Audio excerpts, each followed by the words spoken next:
قسما بالله بدون شقة.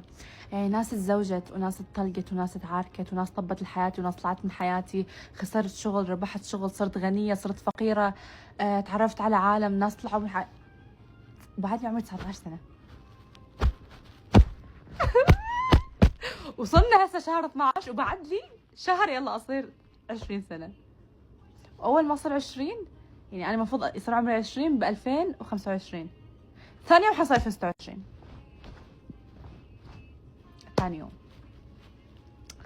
ف والله حياتي صعبة. ويجي واحد يكتب بالتعليقات هاي ايش قد صار لها عمرها 19؟ والله حقك اخي، اني هم ما ادري ايش قد صار لي عمري 19 سنة، صار لي هواية، صار لي هواية.